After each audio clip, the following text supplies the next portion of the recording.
Welcome to a new episode of our monthly briefing Eye on a Maghreb with Hafed Al-Ghwell. Hafed is a distinguished senior fellow at the Johns Hopkins Foreign Policy Institute and the executive director of the North Africa Initiative. As an expert on the Middle East and North Africa region, he will provide valuable insight into the pressing issues facing the Maghreb. Here's my first question. It's been quite an eventful last few weeks in the Middle East region with Syria's Assad toppling. The balance of power has since been reshuffled, affecting the entire MENA region. And news came out of Russia's plan to move its naval base from the Syrian coast to the Libyan coast. Could you tell us a little bit more about the shifting alliances and their implication on the role of Libya's Haftar administration? Thank you for the question.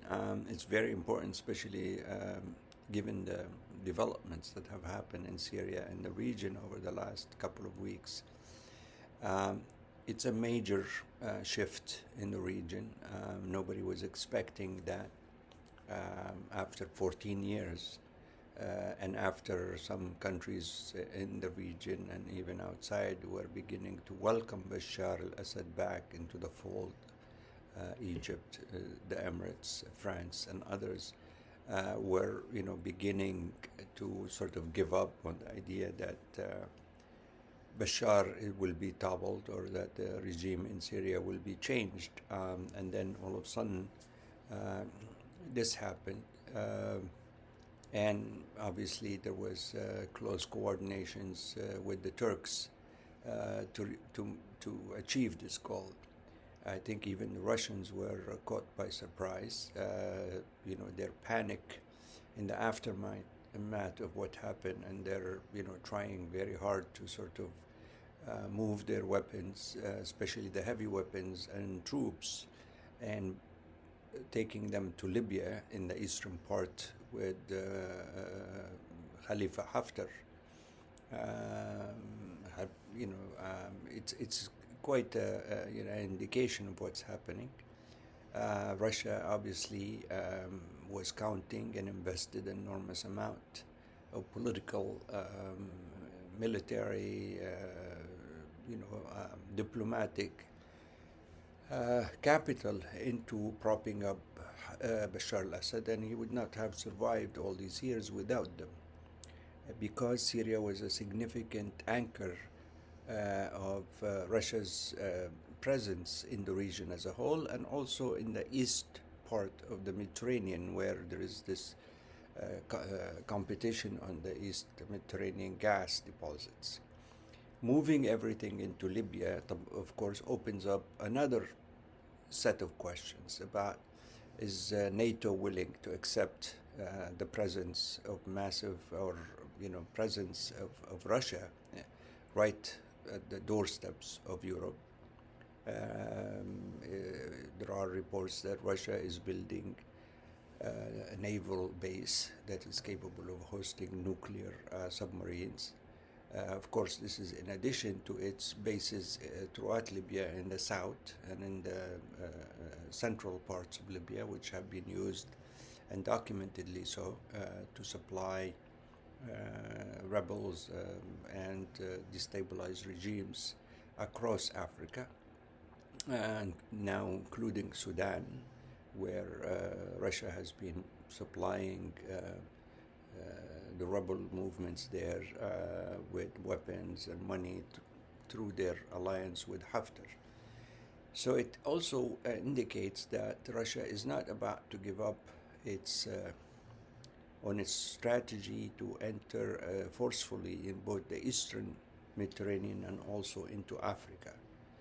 Now, there is also another lesson that one can surmise from what happened in Syria, and that is that if the military regime of Khalifa Haftar collapses like Bashar al-Assad, will Russia also abandon its bases in the eastern part of Libya and pack up its heavy weapons and troops and withdraw from that part of the world? I think there is a lesson in that the eastern population in Libya, which are under the dictatorship and of the Khalifa Haftar's family, might surmise that Okay, if we have a popular uprising, then Russia will be faced with a difficult position and on its presence in Libya. Of course, a military coup or something else will not necessarily.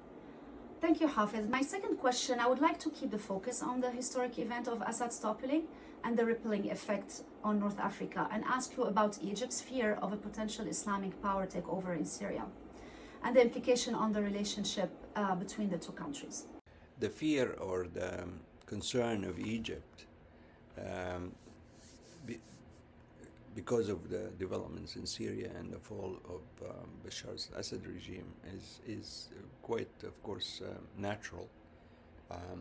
The government of President Sisi has come to power by literally jailing everybody that has been not just proved but even accused of being an Islamist or a member of Al-Ikhwan al-Muslimin. It sees them as an existential threat, despite the fact that they have a 100-year history in Egypt, political activism and so on. So there is definitely a serious fear among the security apparatus in Egypt and also the political leadership about any Islamic or Islamist-leaning regime emerging in any of the parts of the Middle East that are close enough to Egypt. Also, that is the case by the UAE, which has reached a point of almost delusional fear of any Islamic presence of any kind, or even individuals in the West who have in any way have been identified or accused of being sympathetic to the Muslim Brotherhoods have been some of them have been even jailed when they went to the UAE. Others have been blocked from entering the country, blocked from appearing even on any media outlets that are based in Dubai and Abu Dhabi. So there is a lot of fear in that region. The Emirate, has always had sort of a double face about its foreign policy, in the sense that, it has these deep-seated fears, and it has all kinds of designs and operations to undermine these kind of regimes, but on the surface it deals with them. So they are on the surface trying to sort of enter into some kind of talks with the Syrian, the new Syrian government. We've seen that also in Libya. Unfortunately, in Libya, despite the appearances, the UAE used all kinds of covert operation, including financing mercenaries, which has been documented widely, to enter into Libya. Some of them even have been, Wall Street Journal said, for example, a few weeks ago, had a long investigative report about how the UAE has been recruiting mercenaries, and through Haftar also, who's their basically I wouldn't call it ally, but he's under their direct power, and also under Egypt's direct power. He's in a sense, and the Russian, he basically is a subcontractor for all of these governments. Has been basically, the UAE has been financing mercenaries to go into Sudan. So the point I'm making is, while Egypt is a little bit more transparent in its policies, other countries in the region, like the example of the UAE, may sort of appear as quiet and neutral, but underneath is where you need to focus and see what is happening. This is an ongoing story. I think so far the new leadership in Syria has managed itself quite responsibly, and has been giving all the right indications, both to the international community and to its neighborhood. I think they also have quite a serious and big ally in Turkey that will also provide a great deal of both direction in their political process and international relations. Thank you very much, Hafed. We look forward to seeing you again again next month on Eye on the Maghreb and explore more about the latest in the North Africa affairs.